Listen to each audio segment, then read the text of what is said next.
ಕೇಳಪ್ಪ, ಇದಂತೂ ಪ್ರೆಗ್ನೆಂಟ್ ಇಲ್ಲ. ಈಗ ಕಟ್ಟಿಸ್ಬೇಕಂತಂದ್ರೆ ಕೆಲವೊಂದ್ಸತಿ ಏನಾಗುತ್ತೆ, ಗರ್ಭಕೋಶದಾಗ ಗರ್ಭಕೋಶದಲ್ಲಿ ಸಮಸ್ಯೆ ಇದ್ದಾಗ ಅಥವಾ ಪದೇ ಪದೇ ಬೆದಿಗೆ ಬರ್ತೈತಿ, ಕಟ್ಟೋದಿಲ್ಲ. ಸೊ ಅಂಥ ಟೈಮ್ನಾಗೆ ನಾವು ಕೆಲವೊಂದ್ಸತಿ ಇಂಜೆಕ್ಷನ್ ಮಾಡ್ತೀವಿ. ಇಲ್ಲಾಂದ್ರೆ ಈ ಥರ ಒಂದು ಮಷಿನ್ ಸಿಗುತ್ತೆ. ಇದಕ್ಕೆ CIDR ಅಂತ ಕರೀತಾರೆ ಇಂಗ್ಲೀಷ್ನಾಗ, ಕಂಟ್ರೋಲ್ ಇಂಟರ್ನಲ್ ಡ್ರಗ್ ರಿಲೀಸ್ ಅಂತ ಹೇಳಿ. ಸೊ ಈ ಒಂದು ಮಷಿನ್ನಾಗ ಪ್ರೊಜೆಸ್ಟ್ರಾನ್ ಇರ್ತೈತಿ.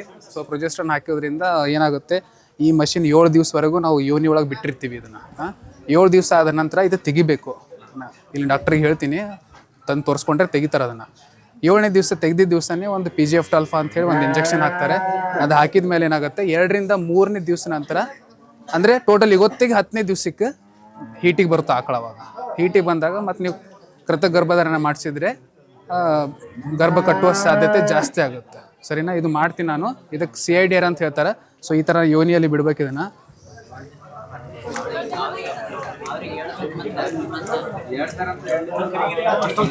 ಓಪನ್ ಮಾಡಿ.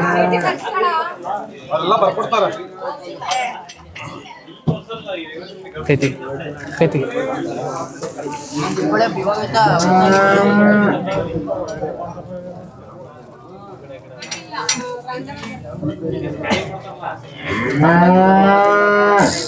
ಕತ್ರಿ ತೊಳಿ ಒಂದು. ಹೊರಗೆ ಒಂದು ಸ್ವಲ್ಪ ವೈರ್ ಜೋತಾಡ್ತಾ ಇರುತ್ತೆ, ತೆಗಿಯಕ್ಕೆ ಹೋಗ್ಬೇಡ್ರಿ ಅದನ್ನ. ಅದು ಹಂಗೆ ಇರಬೇಕು. 7ನೇ ದಿವಸ ಆಗಿದ್ಮೇಲೆ ಇದನ್ನ ತೆಗಿಬೇಕು. ಡಾಕ್ಟರ್ ಕಡೆ ಬಂದು ತೋರಿಸ್ಕೊಂಡು ತೆಗಿಬೇಕು ಅದನ್ನ.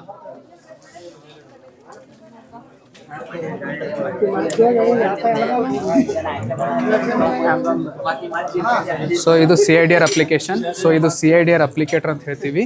ಸೊ ಒಳಗಡೆ ವೈಟ್ ಏನಿತ್ತಲ್ಲ, CIDR ಡಿವೈಸ್ ಅದು. ಸೊ ಅದು ಪ್ರೊಜೆಸ್ಟ್ರಾನ್ ಕಂಟೆಂಟ್ ಇರುತ್ತೆ ಅದರಲ್ಲಿ.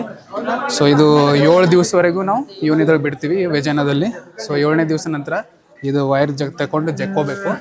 ಸೊ 7ನೇ ದಿವಸಕ್ಕೆ PGF-α ಕೊಟ್ಟರೆ ಅದರ ನಂತರ 3ನೇ ದಿವಸಕ್ಕೆ ಹೀಟಿಗೆ ಬರುತ್ತೆ. ಸೊ ಅದನ್ನು ಇನ್ಸೆಮಿನೇಷನ್ ಮಾಡಿದ್ರೆ ಕಟ್ಟುವ ಚಾನ್ಸಸ್ ಜಾಸ್ತಿ ಇರುತ್ತೆ. ಸೊ ಈ ಸಮಸ್ಯೆ ಏನಿದೆ ಅಲ್ಲ, ಪದೇ ಪದೇ ಬರೋದು, ಇದು ಹೀಟಿಗೆ ಬರೋದು, ರಿಪೀಟ್ ಆಗೋದು, ಈ ಬಫೆಲೋದಲ್ಲಿ ಅಥವಾ ಎಮ್ಮೆಯಲ್ಲಿ ಜಾಸ್ತಿ ಸಮಸ್ಯೆ. ಸೊ ಇದು ಒಂದು ಒಳ್ಳೆ ಪರಿಹಾರ ಅಂತ ಹೇಳ್ಬೋದು ಇದಕ್ಕೆ. PRID ಯೂಸ್ ಮಾಡ್ಬೋದು, ಬಟ್ ಅದು ಸಿಗ್ತಿಲ್ಲ. CIDR ನಮಗೆ ಸದ್ಯಕ್ಕೆ ಸಪ್ಲೈ ಆಗ್ತಾ ಇರೋದು ಇಂಡಿಯಾದಲ್ಲಿ. ಇಲ್ಲ, ಇದರಲ್ಲಿ 1.55 ಇದರಲ್ಲಿ ಇರುತ್ತೆ, 3.8 ಇದರಲ್ಲಿ ಇರ್ತೈತಿ. ಇನ್ನೊಂದು 1.9 ಬರುತ್ತೆ, 1.55 ಫ್ರಿಡ್ಡಲ್ಲಿ ಇರುತ್ತೆ. ಸೊ ಸದ್ಯಕ್ಕೆ ಮಾರ್ಕೆಟಲ್ಲಿ ಸಿಗೋದು CIDR ನಮಗೆ. ಸೊ GOT's ಈಸಿ ಬ್ರೀಡ್ ಕಂಪನಿದವರು ಸಪ್ಲೈ ಮಾಡ್ತಾರೆ. ಸೊ ಇದನ್ನು ಯೂಸ್ ಮಾಡಬೇಕು.